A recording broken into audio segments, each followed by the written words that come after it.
Hello সবাইকে, welcome back to my channel. আজকে আমি নিয়ে এসেছি একটা নতুন অন্যরকম রান্না। তো জানি না কেউ জানো কি না এই রান্নাটা। যদি ভালো লেগে থাকে প্লিজ আমার চ্যানেলটা একটা সাবস্ক্রাইব করে একটা লাইক করে দিও। আমি নিয়ে নিয়েছি কুমড়োটাকে দেখো ডুমডুম করে কেটে নিয়েছি। এরকমভাবে গোল গোল করে সুন্দর করে কেটে নেবে। আর নিয়ে নিয়েছি মূলো। শীতের সিজনে মূলো দিয়ে রান্না হবে না তা কখনো হয়? আর জানো, আমাদের বাড়িতে না একটা নিয়ম আছে, পৌষ মাসটা মূলো খেতে পারবো, মাঘ মাস পড়লে আর মূলো খেতে পারবো না। তো তাই জন্য মূলো দিয়ে রান্না করা হচ্ছে। মেথি নিয়ে নিয়েছি, শুকনো লঙ্কা নিয়ে নিয়েছি, তেজপাতা নিয়ে নিয়েছি, আর মূলো ডাঁটাও নিয়ে নিয়েছি। একটু অন্যরকম হবে রান্নাটা আজকে। এবার আমি সর্ষের তেল দিয়ে রান্নাটা করছি, তোমরা চাইলে কিন্তু সাদা তেল দিয়েও করতে পারো। আমি মেথি ফোড়ন দিয়ে দিয়েছি, তেজপাতা আর শুকনো লঙ্কাও দিয়ে দিলাম। একটু ফ্লেভার আসার পরে আমি দিয়ে দেবো কুমড়ো। তেলটা কিন্তু ভালো করে তোমরা গরম করে নেবে। ভালো করে তেলটা গরম হয়ে যাওয়ার পরে কিন্তু ফোড়নটা দেবে। তো তারপরে আমি দিয়ে দিলাম কুমড়োটা দেওয়ার পরে না একটু ঢাকা দিয়ে দেবো নুন হলুদ দেওয়ার পরে একটু ঢাকা দিয়ে দেবো। কুমড়োটা ভালো করে একটু ভাজা ভাজা হয়ে সেদ্ধ হয়ে যাবে।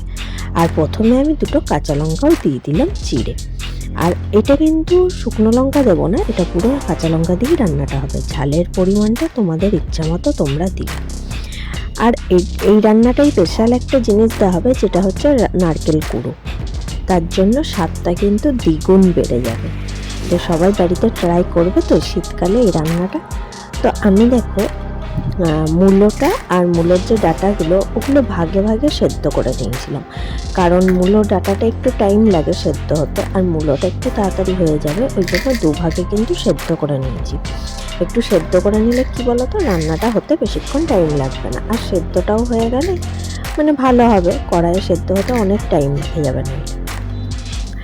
এরপর দেখো ভালো করে আমি কষিয়ে নিচ্ছি, আর একটু ভাজা ভাজা করে নিচ্ছি। কোনো জল দিচ্ছি না, কিচ্ছু এখন দিচ্ছি না, ঢাকা দিয়ে শুধু ভাজা ভাজা করে একটু কষিয়ে নিচ্ছি। যদি সেদ্ধ হয়ে যায় তোমরা কিন্তু একটু আঁচটাকে বাড়িয়েও করতে পারো, নইলে ঘাটা ঘাটা হয়ে যাবে। এবারে আমি নারকেল কুড়োটা দিয়ে দিলাম। নারকেল কুড়োটা দিয়ে একটু নেড়ে নিচ্ছি। নেড়ে আমি কিন্তু জল দিয়ে দেবো।